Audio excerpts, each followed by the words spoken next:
So we need to talk about the Flash movie, and again, this time we're going to be focusing mainly on the first official trailer that was released back in February 2023. Again, little disclaimer, I have not seen the movie yet.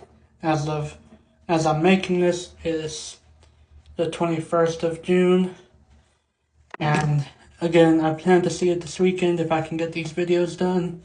But I want to give these videos the attention they deserve before I go see it. And yeah, again, just mostly gonna focus on the trailers and any iterations of Flashpoint, no interviews or anything like that. And again, just things that stuck out to me in this trailer are mainly the question we hear Batman ask Barry. We hear him ask it at the first look teaser trailer, but we actually get an answer this time from Barry. And the question is, tell me something, you can go anywhere, another timeline, another universe. So why do you want to stay and fight to save this one? And Barry's response is, because this is the one where my mom lives. I'm not going to lose her again. And that I feel that line because I haven't lost it. All I can say is that I feel that line and it resonated with me.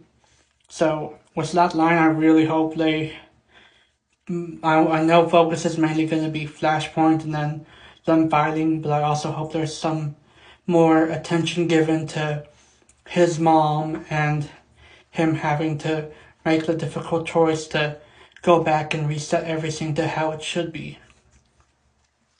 And yeah, that's one of the things that stuck out. Another line is from Barry is that time has a pattern that I can't help reliving. Different people, different worlds, drawn to each other like magnets. And again, that to me that sounds like he's talking about a fixed point in time. Maybe him realizing that he has to leave it as it is, or maybe him just being frustrated that that's how time works.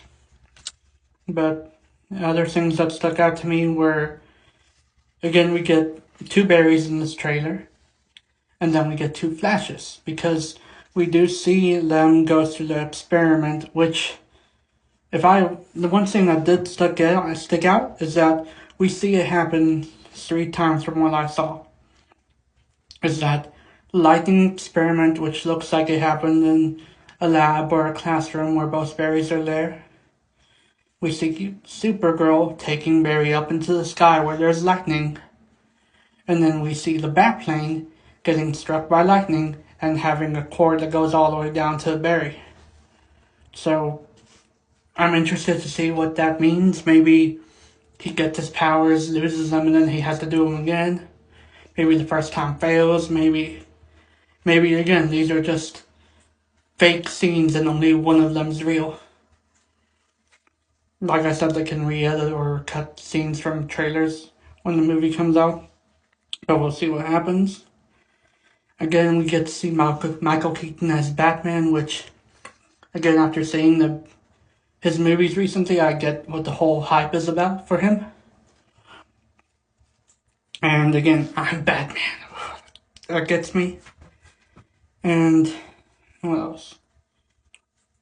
I guess another thing would be that from seeing the movies and from hearing Barry state in the trailer that he created the world with no metahumans, it does make me wonder if the timeline he created is the same timeline from the Batman and the Batman Returns.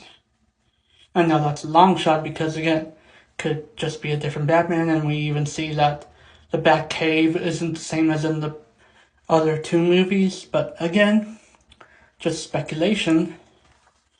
And I guess another thing would be that we get General Zod in this movie, which is interesting, and I'm wondering how they're going to work that in. Again, at first I didn't understand why, but I do like Led's General Zod, because he's the first villain in the Man of Steel movie, which the Man of Steel leads into the DCEU. And again, from James Gunn and Peter Safran taking over. This is the DCEU movie that reboots into the DCU. So I just think that's interesting, having him come back because he was the first villain in the DCEU movie. And I'm just wondering why he's at Earth, because the whole reason he follows Clark to Earth in Man of Steel is because he has the Codex in him. And that's why he follows him to Earth, and then he sets about terraforming the Earth for his people. So I wonder what the reason this time is for him to come here. And it also makes me wonder if it's gonna be like a present day timeline, like he resets the timeline and then it's present day, or if it happens a few years before during like the Man of Steel timeline. I hope you understand what I'm saying, but yeah. And then again, we get two distinctions between the two Barrys. We get our original Barry, which I guess I'm going to refer to DCEU. And then the new Barry that's introduced, which I'll name the Flashpoint Barry for references in the next few videos I do. And again, DCEU Barry has the yellow lightning and the short hair. We only see the blue lightning being used when we see he's in the room admiring the pictures. And then the Flashpoint Barry has blue lightning and long hair.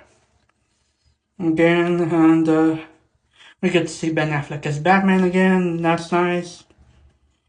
And we get to see that they recast Barry's dad from the Justice League. And when I refer to Justice League, I'm referring to Zack Snyder's Justice League, not the Joss Whedon one. And again, I'm not sure why, maybe what the reasons were, but I hope he's as good as the actor was playing Barry's dad in the Justice League. And then I guess the final thing for this trailer is we get to see Supergirl, and that's interesting to me because in both the Flashpoint comic and then the Flashpoint Paradox movie, we see that it's Superman being held captive by the government, and that when he is released by Flash and the others, that he's not exactly sociable because he's been treated as an experiment all his life. And we only see him when they escape, he takes off, and then he only comes back towards the end of the battle. Which again, it's going to be interesting seeing how they do Kara as Supergirl, because we see in the trailer that she sticks around, and she's actually sociable and knowledgeable of everything. Like, she knows her own name and all that. And she's able to interact with our heroes, which is, again, going to be interesting. Just like with General Zod, because, again, in the iterations, the whole conflict happens because of the Amazonians and the Atlanteans battling for control. But this time, again, since we really don't have any reference, with just a few times we've seen Wonder Woman and Aquaman in the DCEU, it's nice that they decided to go with one from the beginning of the DCEU, which is General Zod.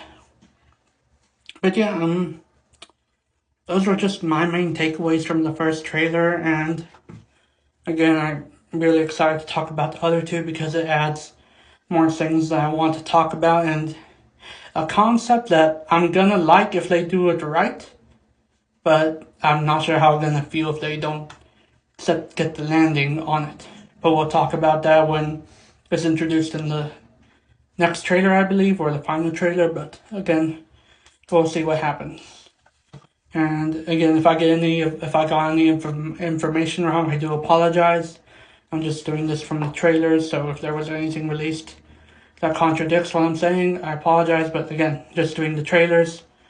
And until then, we'll see each other in the next video, and just remember, keep any comments about spoilers or anything like that off the comments until I do my spoiler review after seeing The Flash, which I hope is soon. But until then, we'll see each other next time.